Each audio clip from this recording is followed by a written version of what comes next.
Yeah, yeah, I thought it went up. Love and beyond. Oh, oh, oh, learn the line. No, you're right. Nagsalita kanina ang Pangulo, narinig mo? Napanood mo? Yes, napanood ko yung video niya, no? Reporting to the public that a warrant of arrest has already been issued against Saldico and the other 17 public officials. So, ano naman yun, partner? Ayos naman yun that he is giving his report to the nation about dito.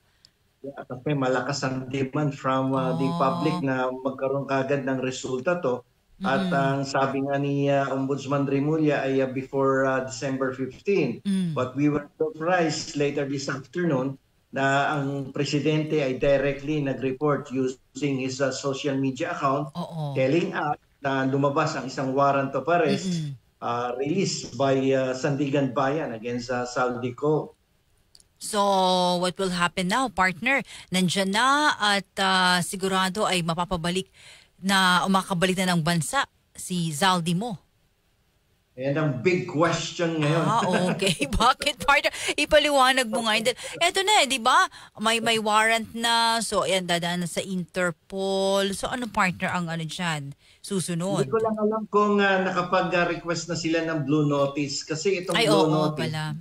before the red notice, is a request sa Interpol to determine the whereabouts of the accused named in the warrant of arrest. And after they were able to determine the location of Saldico, then what will follow is the issuance of the red notice.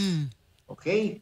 O, yung red notice naman na yan, ang siya magpapatupad doon sa pag-aresto dito kay Saldico. Kaya lamang may problema dito eh. May nakikita akong problema. I do not know if they can see this possible problem that our government may encounter during the implementation of this warrant of arrest released by Sandigan Bayan. Bakit, partner? Kasi we heard a report na, di ba, itong si Saldico, unang-una ay pumunta sa New York City yan. Okay.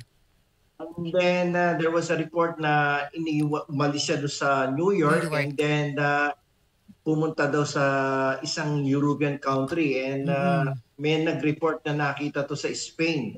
Oh, yes, and yes. Then, after he was seen in Spain, lumipat to ng Portugal last September. Yun ang report, no? And according to some news report. Ngayon, there were also some reports na itong si Saldico ay possibly ay kumuha ng passport both in Spain and in Portugal. Which is allowed by law naman of Spain and Portugal. Now, ang iniisip ko dito, if Saldico was able to secure a citizenship from Portugal by reason of this program ng Portugal na citizenship by investment. So magiging citizen ng Portugal yan. And according to their constitution, no, the national of that country is fully protected by their constitution that they will not surrender their national to any other country. No? Whether by extradition or by surrender, protektado yan ng kanilang konstitusyon at hindi yan pwedeng isurrender ng Portugal government. If that is going to be the case, how can we effect the arrest of Saldico? Mautak tong Saldico. Naghanap to ng bansa where he cannot be arrested because that country, no, the constitution of that country will give him full protection from arrest. Kasi siyempre, ang Portugal, there being no treaty, no, existing treaty between the Philippines and Portugal. Ay citizen namin to ba't namin isi-surrender sa'yo? Diba? Ang daming pera yung sabi ko, ang daling makakuha ng citizenship. Sa Portugal, sa Spain, sa Greece, even in France, ang dami dyan sa European country. If you only have the money, then you can acquire citizenship in those countries I mentioned. But, So, ang dali. as per DILG, Remulla, nakitang huli si Zaldi sa Japan? Oo. Ayun ang dismiss, no? But I don't think he will go to Japan because he will not be able to seek a protection from the Japanese government. So, ilang Unang-una, wala yung citizenship by investment. Oo. Yung binagay mo, partner, Portugal, Spain, France, yun. And Greece. So, kung nandito siya sa 4 na lugar na to, partner, matik yun, hindi siya isusurrender. Hindi siya isusurrender ng mga bansa na yan. Kasi sa kanila, kapag considered as national ka na ng bansa nila, you will always be fully protected by their constitution.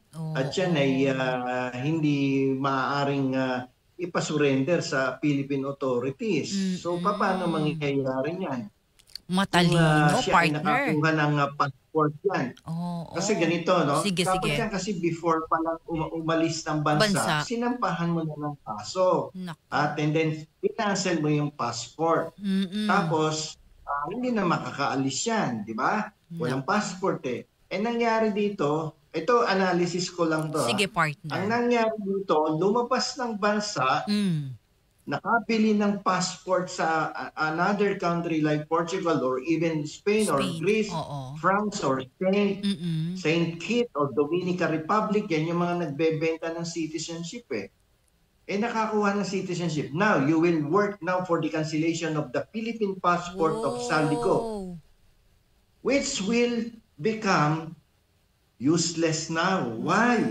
Because he has another passport. He is already a citizen of another country. How can you arrest this person who is considered as a national of another country? Definitely, that country will give full constitutional protection to Saldico. Yun ang problema ng Pilipinas. Worst case, we do not have an extradition treaty with Portugal. Yun ang problema ng Pilipinas ngayon. So how can we arrest him? With your analysis, partner, kung ito ang naging ito ay katotohanan, realidad, matalino ang pagkakadesisyon para dito ni Zaldico, hindi ba? Yes, so matagal na kasi dapat yung mga government authorities and lawyers natin, pinorsi dapat nila yan kasi ang daming European countries and even Caribbean countries are offering citizenship by investment. Pag mga ganyang may kaso, definitely, kung ako ay naharap sa isang kaso, ako ay isang public official, at involved ako sa multi-million na graft or corrupt fund control. Definitely, habang hindi pa nakakapag-file ng kaso against me, I will buy a second passport from another country who can give me full protection from any arrest from my country of origin. That's a good analysis. Matalino, partner. Even if makipag-usap ang DILG, no, sa Portugal, partner, wala tayong doon treaty, di ba? Hindi surrender yan. Assuming nga, ito nag-a-analyze lang tayo, assuming na nasa Portugal yan, kasi hindi nakakita sa Portugal yan.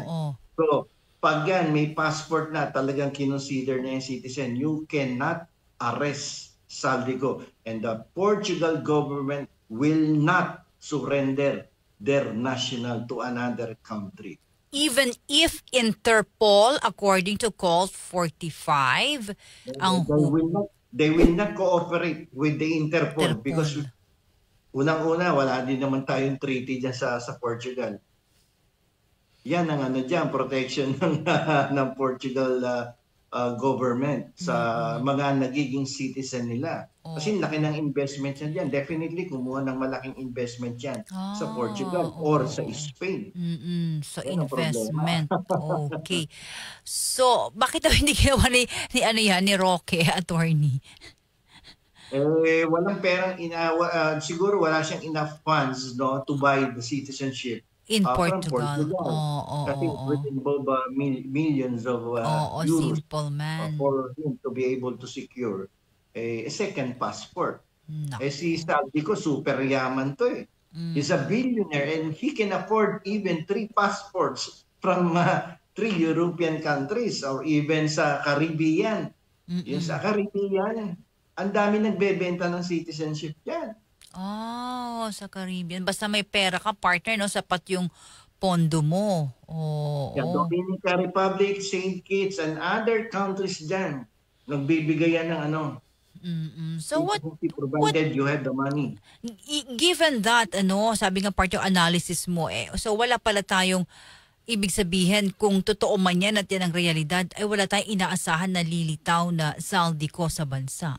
Wala, kung totoo yung ating hinala na nasa Portugal yan, ang the best thing sana kung hindi man siya bumili ng kanyang citizenship sa Portugal, ang pwedeng gawin dyan, magkaroon ng reciprocity, pairalin yung reciprocity principle na kung saan makikiusap tayo sa gobyerno ng Portugal. Kung hindi pa aproba yung kanyang citizenship, at sabihin natin, baka pwede mong isurrender sa amin yan kasi may kasong plunder yan or malversation. Okay. At ngayon, since wala naman tayong extradition treaty, pwede ba agreement na lang tayo na kapag meron ka namang national na merong kasong kasing halintulad nitong kay Saldico, abay, isi-surrender din namin sa iyo. That is how reciprocity works, no? Makikipag-ugnayan at makikipag-kasunduan ka sa bansang Portugal na in the event in the future na meron ding ganitong klaseng national coming from Portugal na nagtago sa amin, isusurrender namin sa inyo agad. Pero ngayon, surrender nyo sa amin si Saldico. So sana, partner, hindi pa naaaprubahan ang kanyang citizenship. Kaso ang problema dyan, kung nag-apply na yan before the SONA, it will only take 3 months to 6 months time for the citizenship to be approved by the Portuguese government. Kasi pag may pera yan, at nakakuha ng immigration lawyer na magaling yan, in 6 months time, you can have the passport and the citizenship. Whoa, so let's wait and see, partner. Medyo, problema natin ng gobyerno natin yan, on how we can compel Saldico to come back here pag nakakuha ng passport yan. Sana nga hindi nakakuha ng passport, sana nga hindi pa approve ang kanyang citizenship application, at sana nga wala siya sa Portugal. But if and when nandiyan yan sa Portugal or other countries with the same citizenship program, definitely hindi natin makukumpel pumalik yan dito because he is protected by the constitution and by the domestic laws of those countries na binabanggit ko kanina. But on the other side of the story, partner, this is a development report naman from the president na kinasuhan na, partner, di ba? May warrant na. Yun lang naman, kumikilos ang gobyerno for that. Yun na nga lang, may kumikilos but siguro, yun na nga lang, better late than never. Wow. Yung mga nandito sa marami yun, di ba, partner, hindi pa lang nilalabas yung ibang mga pangalan, yun ang talagang posibilidad, partner, no? Na tuloy-tuloy na makasuhan. Dito, madali yan yung mga 17 public officials. But the problem is Saldico. Si Saldico kasi ang pinagbibintang, ang pinaka-principal dito Dahil siya yung napagbibintangan na nagkaroon ng budget insertion. Siya yung pasimuno doon sa budget insertion sa bicameral conference committee nung time na yun. Dapat mahuli siya talaga sapagkat siya ay nakakaalam ng punot dulo nitong budget insertion na to dahil lahat siya may alam yan kasi siya yung Appropriations Committee Chairman during the time na nagkaroon ng budget insertion dyan sa bicameral. Attorney Bueno, law and beyond, learn the law, know your